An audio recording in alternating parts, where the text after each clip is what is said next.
Good afternoon.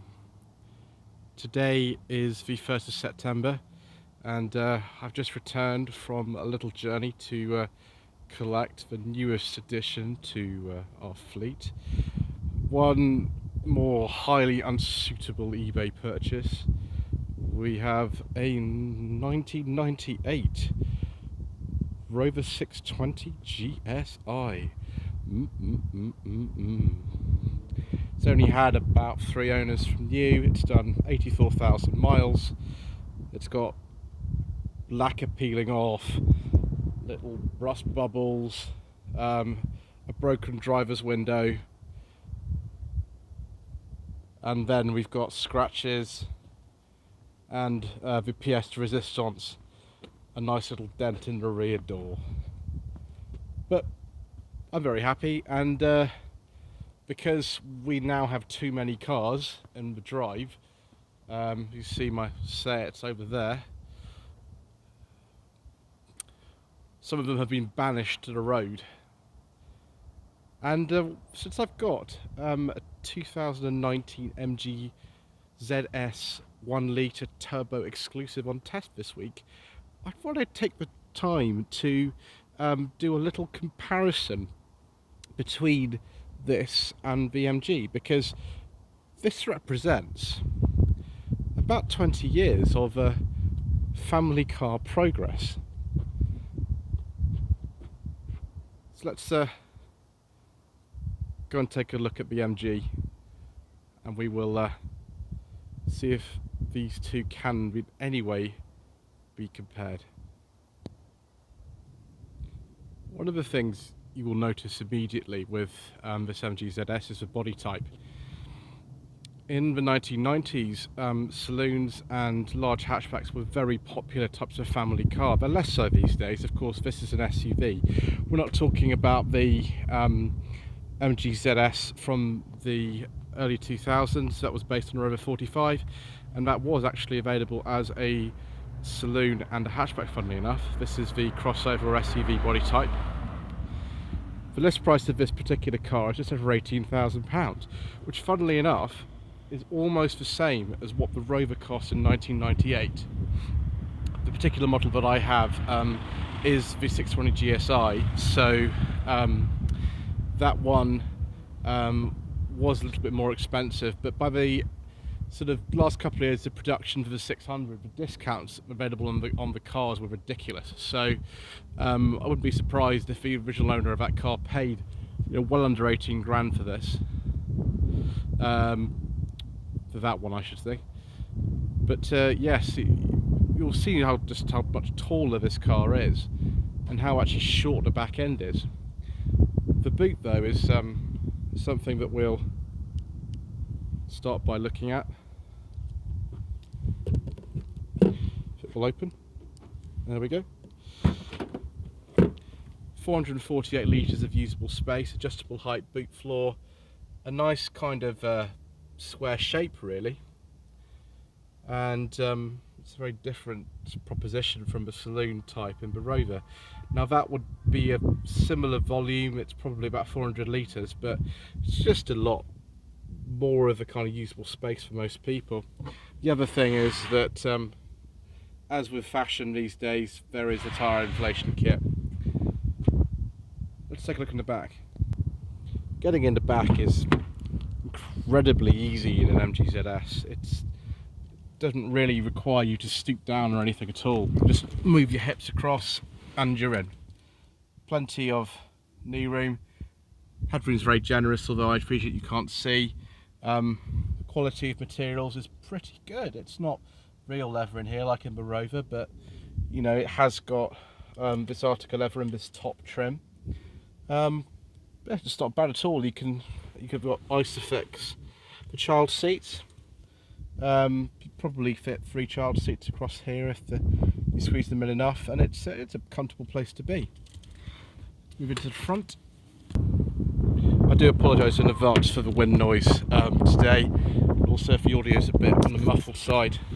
My headphones that I normally use broke today, so we just got to cope with what we've got.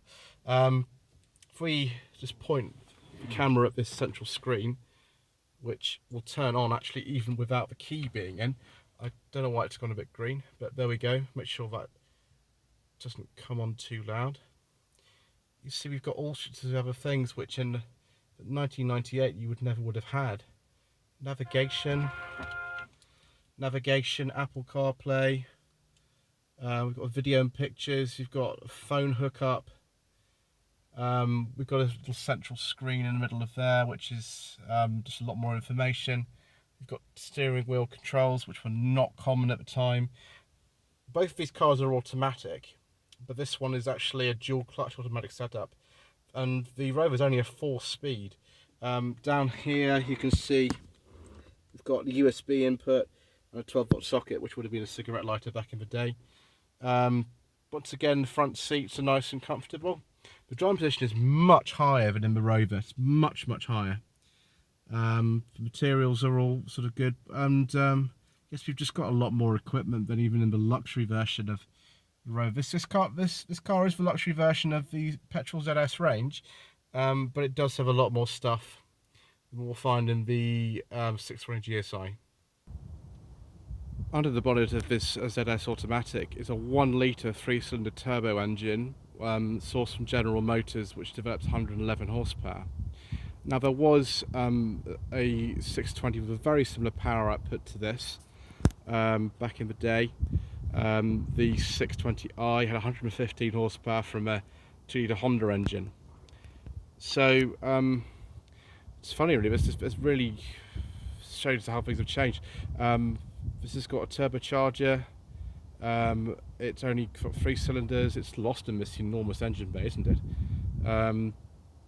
But obviously it's still a petrol, and you'd hope that this would be a bit more economical as well. The WLTP figures say it's 44 miles per gallon, which is significantly better than a Rover. That's about 30, I think. So yes, again, another major difference, and just shows how far we've kind of come on over the years. Another thing where this car really scores is the standard 7-year 80,000 mile warranty. Now, I don't know what Rovers had back in the 90s. It probably had only 3 years, if even that. Some cars had 2-year warranties, or 1 year in the 1990s. So, and overall the fit and finish of this car is pretty good. It has only done 2,000 miles, so you know it's not really been subjected to the most rigorous of adventures, but nevertheless it's looking pretty good. The paint is very good on this car. The colour is very nice. It was a similar Rover colour to this called Night Fire Red back in the day, which it does remind me of. Anyway, let's go and now take a look at the Rover.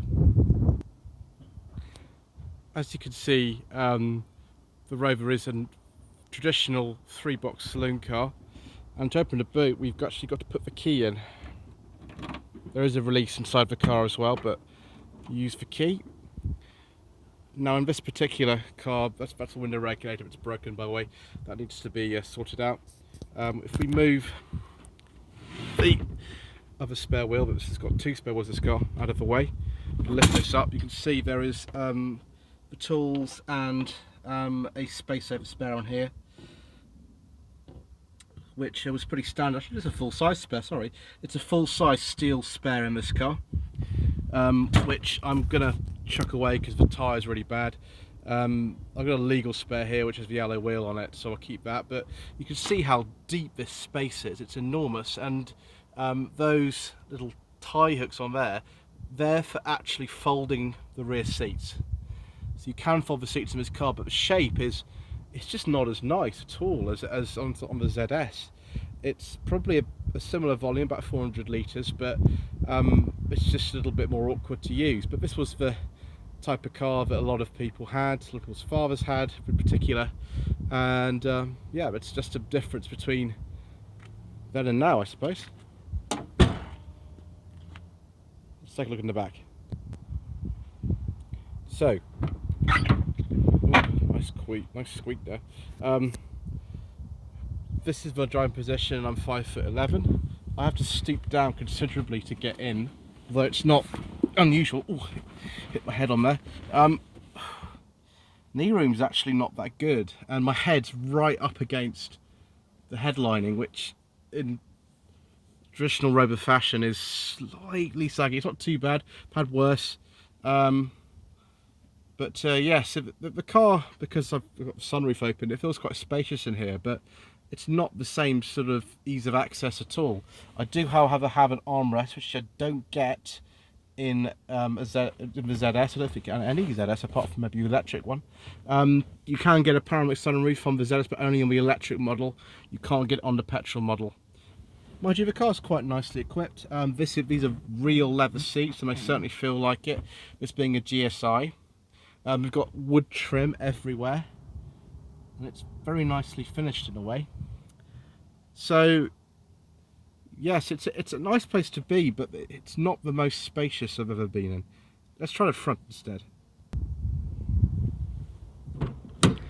One thing that's worth saying is when this car was released in 1993, it was pitched as a kind of like a BMW 3 Series rival, although its position in a Rover range was more sort of akin to replacing the Austin Montego. So it was really a rival to things like the Ford Mondeo and Nissan Primera, the upper end of that. So we got even more wood. There's the mirror switch, which is a bit unusual. Headlamp leveler switch. Lots of interesting Honda parts, like this stalk, which you can't really see. You can see that one though, can't you? There we go. That's better. You see those two like that. These dials, the heater, the Honda gearbox. A lot of parts of this car were shared with the contemporary Honda Accord, which was built in Swindon at the time when this was built, I think, in Cowley, which is where the Minis are built now, because Rover actually owned that factory at the time. It might have been built in Longbridge, but I think it was a Cowley car actually. Very, very clear instruments indeed, really clear. Air conditioning is a little bit feeble. I might have to have that regassed. This is a modern stereo unit. It's not the original one. It would have been a tape player. We've got 4 electric windows down here as well though. Nice virtual handbrake in both cars. Glove box is hinges a little bit funny actually. It doesn't like coming down very much. But yes, it's very comfortable though, in a different kind of way to the ZS. It's still nice, nicely trimmed and everything. The seats have 1 or 2 tears in them, but the car's 21 years old, so you know, what exactly do you expect? It's actually worn and tested time quite well, although I don't know, I think that was missing when I looked around the car actually. But yes, let's take a look under the bonnet and see what delights we can find there.